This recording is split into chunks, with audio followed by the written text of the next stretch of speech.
Mamaya tatanungin namin sa inyo, ano ibig sabihin ng pag-asa? Pero ang pag-asa natin ngayon, para malaman niyo, kilalanin natin, Super El Nino ay si Ma'am Annalisa Solis.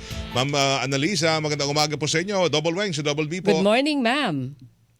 Yes, good morning po, Sir Weng and Ma'am Weng at sa lahat po ng nanonood at nakikinig ng ating programa ngayon. Good morning po. Salamat Mainit-init po. tong usapin natin. Oo, ano ba yung Super El Nino na sinasabi po ng pag-asa? Dapat bang pangambahan ito ng publiko, Ma'am Ana?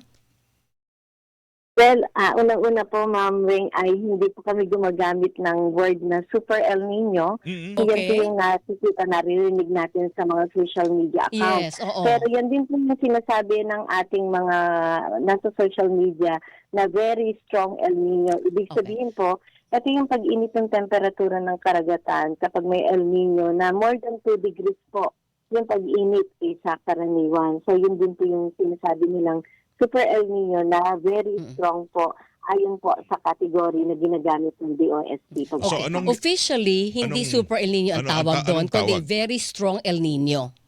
Yes po, very strong po kapag yung pag-init po ng temperatura ng karagatan ay 2 degrees pataas po ang ating posibleng maranasan. So hayaan na lang ho natin kasi ang ibang mga bansa, yan din ginagamit eh. Alin? Super El Nino Super rin El Nino ginagamit. din. Oo. Oo. Oo. So sila, hayaan natin silang gamitin Ano yun. pong Sige. epekto nito, yung very strong El Nino, sa init ng panahon natin, Ma'am Annalisa? Kasi ngayon, sobra na ang init ng panahon, Ma'am Annalisa eh. Ano pa kaya yung merong very strong El Nino? At saka ano yung umiinit? Ano ba to? Yung West Philippine Sea, South China Sea, Philippine Sea o Pacific Ocean?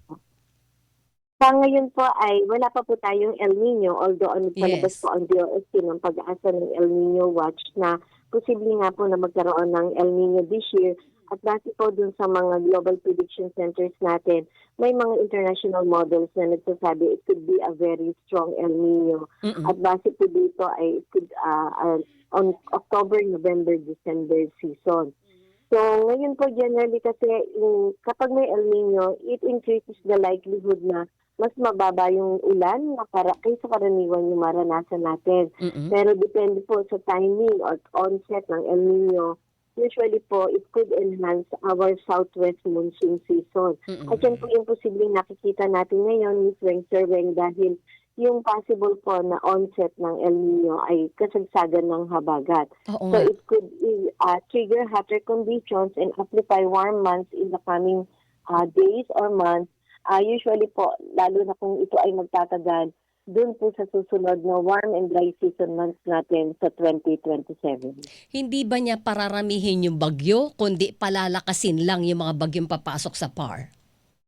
Yes po, Ms. Weng. Usually po, it could reduce tropical cyclone activity dun po sa Philippine Area of Responsibility kasi po, yung tropical cyclone development nag-shift po ng malayo sa karagatan natin sa Pasipiko. Dahil nga po yung mainit na temperature ay sa gitna at dito po sa Eastern Equatorial Pacific. So kapag dun po nabubuo yung mga bagyo, so mas malayo po yung tinatahak na landas nun papunta dito sa atin sa Philippine Area of Responsibility. Kaya kakaunti lang po yung bagyong papasok. Pero Okay. usually naman po ay nagiging mapaminsala dahil mas marami nga po ang amount of energy na kinukuha nito sa karagatan. Yun. So, So ganun po yung characteristics. So kaunti ang bilang ng bagyo pero of typhoon and super typhoon category sa panahon ng El Nino. Ma'am, ang nabanggit ninyo October, November, December, karaniwan ito yung panahon ng amihan, yung malamig na panahon. Ibig ba sabihin, pag nagkaroon na tayo ng very strong El Nino, yung amihan na malamig ay hindi natin mararanasan? Nararanasan pa rin naman po natin pero hindi po comparable ditong nakaraan na amihan natin Malamig. na napakalamig po at meron din pong ibang global phenomena na nakaka-apekto noon yung tinatawag nating polar vortex na kung saan ay nag-weaken po yun kaya medyo bumaba yung malamig dito sa atin up to the tropical Pacific. So nakikita po natin ngayon it could be a moderate to strong by September, October, November. But for now po ay magpapalabas pa rin po tayo, mag-elevate pa tayo into an El Nino alert sa mga susunod na mga araw at mag-i-issue po tayo ng El Nino advisory kung kinakailangan po pag naandyan na ang El Nino. So, severe bagyo, severe habagat ang hinaharap po ng bansa natin. Yes po, yun po yung possible. Possible, Base po oo. yun sa historical record na nararanasan natin. So, Mm. matamang pag-iingat po yung ating pinapaabot sa ating mga kababayan. Mm-mm. Actually, as early as November last year, ay minomonitor na po natin itong developing El Nino. Pero ito ay hindi lang dito natin tinitingnan na makaapekto sa Pilipinas, no? Kundi maraming bahagi ng mundo, ma'am. Mm-mm. Yes po, Sir Weng. So globally po, so doon naman po sa eastern side, dan sa may South America, ay flooding at mas marami po namang mga heavy rainfall events ang posibleng maranasan nila. So dito naman po sa atin, during habagat, posible nating maranasan yon dahil pre-developing po yung El Nino. And then yun naman pong mga pagkakaroon ng mga malalakas na bagyo, yung latter part po dahil yan yung mga landfalling at crossing ng mga bagyo. Ano pong mga lugar sa bansa natin ang magiging magsusuffer o tatamaan po ng matinding epekto ng severe El Nino o very strong El Nino? So sa ngayon, Miss Weng, ay medyo malayo pa po tayo. Oo. Although may mga nakikita tayong potential po ng mga posibleng maapektuhan ng mga dry spell or drought.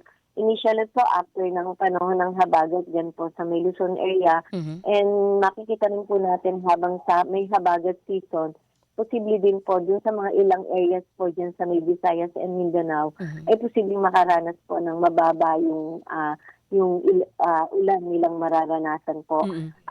sa panahon ng habagat. So, yun po yung initial nating nakikita sa ngayon. But then, napakalayo pa po at mataas ang uncertainty. Ina-update po natin itong forecast natin ito. Kung malayo pa, ilang porsyento sa ngayon yung probability na maranasan po natin yung very strong El Nino, Ma'am Ana? Po. Sa ngayon, yung moderate to strong El Nino is around 57% ng El Nino na moderate to strong. At pagdating naman po ng October, November, December, it could be likely to reach up to strong to very strong, around 50%. Mhm. Yung pong intensity or yung strength at dun sa probability, magkaiba po. Yung probability ng pagkakaroon ng El Nino is around more than 80% by July, August, September. So yun po yung tinitingnan natin, monitor na posibleng mag-start around July, August, September Mm-mm. ang El Nino, which is mag-start po yan in 2 weeks to moderate El Nino. Okay, sabi niyo kanina maglalabas ko kayo ng abiso na tayo ay naka El Nino alert Alert. muna. Tama ho ba, ma'am? Yes po. So ngayon po ay nakataas pa ang El Nino watch. Ibig sabihin po within the next 6 months ay possible ang El Nino. And then pag in-elevate po natin into El Nino alert, in the next 2 to 3 months ay posible pong nandyan na po yung El Nino at posibleng maranasan na po yung mga ibang early impacts po, yung tinatawag na mga anticipatory impacts po dun sa mga ibang areas po na hindi maapektuhan ng ating habagat season. Okay, so para malinaw lang na hindi pa pwede sabihin na wala pang presensya ng El Nino ngayon. Kasi inaabangan lang, binabantayan lang natin. Inaabangan pa lang. Oo. Yes po, wala po. Kaya, tsaka ito po ay creeping event. So, slow Creeping onset event. Kaya, yung pong impact nito ay mararanasan pa lang po natin. Wala pa pong direktang epekto ito dito sa panahon ng ating tag-init ngayon. Okay. Yung nararanasan nating init ngayon, Ma'am Annalisa, nagpo-42 na sa ibang lugar eh. Pag meron na bang very strong El Nino, ano yung possible na taas ng init factor sa bansa natin? Kung babalikan po natin, Ms. Weng, yung 2023-2024 El Nino, which is somewhat strong, hindi mo po siya very strong, ay nakapagtala po tayo ng mga record-breaking maximum daytime temperature at mga record-breaking po na heat index or alinsangan. At yung pong panahon na yon ay widespread. Ibig sabihin po, halos marami sa kabuuan ng ating bansa ay nakaranas ng matataas na heat index at record-breaking po. So, yun po yung posibleng scenario na makikita natin kapag meron po tayong strong or very strong El Nino na posibleng ito ay mag-extend or magpo-prolong next year. So, yung warm and dry season months natin next year ang apektado. Ano Ilang po yung temperature? pinakamataas noon, noong 2023, na strong El Nino pa lang yun, hindi pa very strong?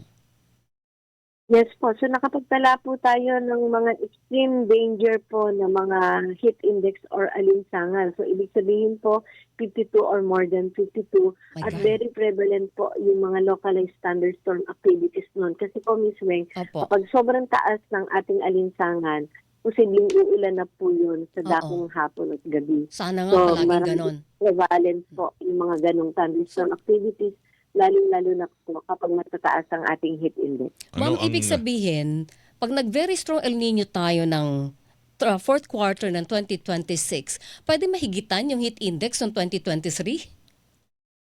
Yes po, possible Ah. po for next year. At lalo-lalo na po yung, hindi lang po yung heat index mismo, pati po yung mga recorded nating maximum daytime temperature. Oo. Kasi po, nakapag-record breaking din po tayo ng 2024 strong El Nino, mga around 7 stations po na minomonitor ng DOST Pag-asa ay nakapagtala ng record-breaking temperature. Kumbaga nalampasan niya yung longest, highest recorded Oo. maximum Para- daytime temperature. Para, So hopefully hindi naman po, but possible po.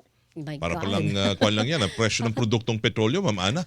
Hindi mo matansya kung, di ba? Kung tataas o bababa. Tataas o bababa, depende ho yan sa kalakalan ng hangin. Oo. Di ba? Ang huling Sa hirit ko na lang, Pasipiko. Ma'am Ana, paano ito dapat paghandaan ng gobyerno at lalo na nating mga bawat individual sa atin, paano natin paghahandaan itong very strong El Nino na ito? Opo. So, Miss Weng, hindi po natin laging sinasabi yung sinasabing a whole of nation, a whole of government approach. Ibig sabihin po, tulong-tulong po natin itong lalabanan at imitigate po at magkaroon ng intervention. So, sa ngayon po, as early as bago po tayo mag-issue tayo ng El Nino Watch, ay nagkaroon na po ng pagpupulong ang National Government Concerned Agency sa ilalim po ng Task Force El Nino. So, yung pong ating Task Force El Nino ay nagkakaroon po ng mga pagpupulong para po dito sa early intervention at maipatupad po yung at i-update yung Strategic National Action Plan for El Nino.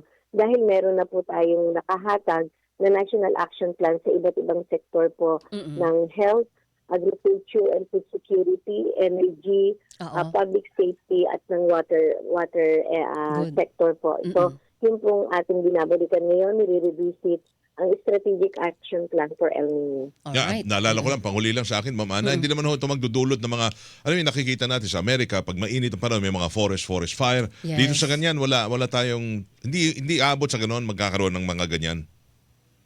Actually, sir, possible po yung ganun. Hindi po natin inaalis yung mga ganung posibilidad Yes. na magkaroon po ng mga ganung mga forest fire or grass fire. At sa katunayan po, meron pong coordination o pag-uugnay po ang DENR through Forest Management Bureau, Pag-asa and Bureau of Fire Protection para din sa pag-establish po ng Fire Weather Index base po para po dito sa posibleng prevention kapag nagkaroon po ng forest fire. So ongoing po yung coordination natin with DENR and DILG and Alright. Pag-asa. Ma'am Ana, maraming salamat po sa mga paliwanag. Sana ito ay Thank you. naiintindihan ng bawat Pilipino kung gaano kagrabe yung panganib na pwedeng idulot nito sa atin. Para ngayon pa lang, huwag tayong basta asa na asa sa gobyerno, tayo mismo sa pamilya natin, paghandaan po natin ito. Ma'am, thank you. Thank you. Good morning. Good Thank morning, you. ma'am. Salamat Yan. po. Si Ma'am Annalisa Solis, ang Chief ho ng Climate Monitoring and Prediction Section, Climatology at saka Agrometeorology Division ng Pag-asa, mga Galing mo doon, kapuso. hindi ka nabubulol. Agrometeorology Division. Yeah.